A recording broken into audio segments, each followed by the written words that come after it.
What if the place we call home is slowly being damaged by our own actions? In the National Capital Region, rapid urban growth has led to serious environmental challenges like pollution and waste. This presentation explores how sustainable practices in NCR can help build a cleaner, greener, and more livable future. Solar-powered school.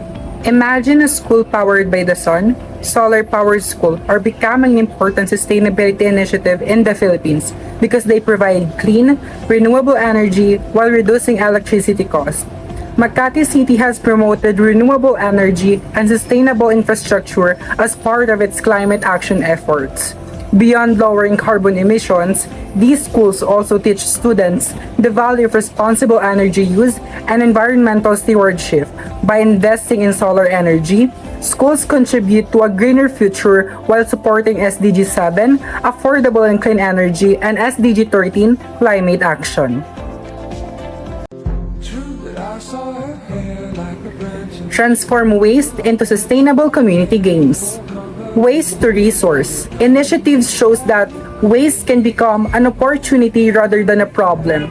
BOST NCR has implemented programs that transform discarded materials into valuable products and livelihood opportunities for communities. Through science, technology, and innovation, these initiatives reduce waste, improve resource efficiency, and encourage sustainable waste management. More importantly, they create economic and social benefits while promoting environmental protection. These efforts support SDG 12, responsible consumption and production, SDG 8, decent work and economic growth, and SDG 9, industry, innovation, and infrastructure. Upcycling old linens and soap for the community. What if waste could be transformed into something useful? In the hospitality industry, old linens and partially used soap can be repurposed into cleaning cloths, bedding donations, and recycled hygiene products. Savoy Hotel Manila is one example of a hotel promoting waste reduction, recycling, and community engagement. These efforts help minimize environmental impact while providing support to underserved communities. Through upcycling, business give waste a second life and promote a circular economy, supporting SDG 12, responsible consumption and production.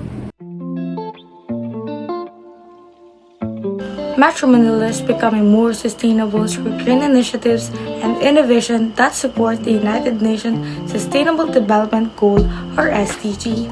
One example is the National Greening Program, which has introduced mini forests, pocket gardens, and tree corridors across the city. Public spaces like the Quezon City Lagoon Park that provide cleaner and greener environment for residents. This effort supports SDG 11, Sustainable Cities and Communities, and SDG 15, Life on Land. In transportation, the e-Tren Via, a locally developed electric tram, offers a cleaner and more affordable alternative to traditional diesel-powered vehicles. This helps reduce air pollution and support SDG 11, Sustainable Cities and Communities, and SDG 13, Climate Action. To help address water shortage, the MMDA has implemented rainwater harvesting system that collects and reuses rainwater for daily needs. This initiative supports SDG 6, clean water and sanitation, by promoting water conservation and sustainable resource management. Imagine the amount of waste produced every day by millions of people living in Metro Manila. Without proper management, much of this waste would end up in landfills, rivers, and public spaces, creating serious environmental and health concerns. To address this challenge, the National Capital Region has strengthened its waste segregation and recycling programs. Through active community participation, Waste segregation and recycling conserve natural resources and lessen the burden on landfills. More importantly, these efforts contribute to cleaner and healthier communities, demonstrating how responsible waste management can support sustainable urban development in NCR. These simple habits helps create cleaner communities and supports SDG 11, sustainable cities and communities, and SDG 12, responsible consumption and production. Imagine a city that never sleeps, buildings glowing, streets bustling, and energy being used every second.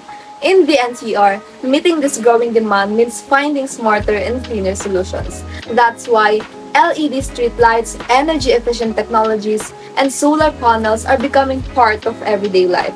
Schools, businesses, and public buildings are now harnessing the power of the sun to generate clean energy. These efforts not only reduce electricity costs, but also help protect the environment. Through energy efficiency and renewable energy, NCR is taking bright steps toward a greener and more sustainable future. These efforts contribute to SDG 7, which is affordable and clean energy, and SDG 13, which is the climate action.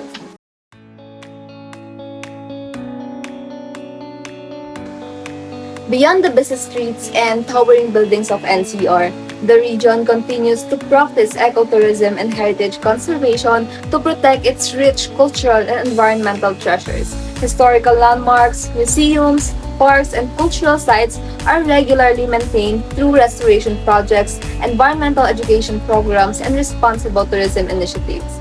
This effort ensures that NCR's heritage remains accessible while creating opportunities for local communities and visitors alike. By balancing development with preservation, NCR supports SDG 8, which is decent work and economic growth, and SDG 11, which is sustainable cities and communities, and SDG 15, which is life on land.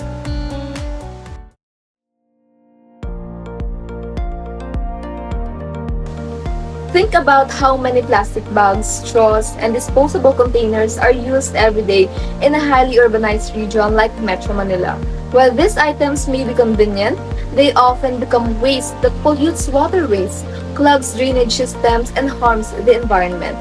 To address this growing concern, many local government units in NCR have introduced regulations that limit the use of single-use plastics. Alongside these policies, awareness campaigns encourage residents and businesses to switch to reusable alternatives such as eco bags, refillable bottles, and reusable containers.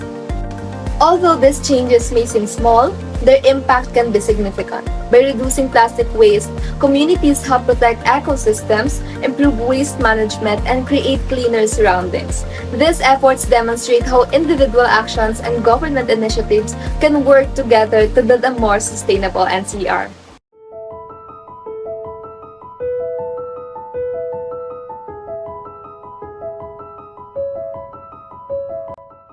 In conclusion, despite the environmental challenges in NCR, sustainable practices such as renewable energy, waste management, and urban greening show promising progress.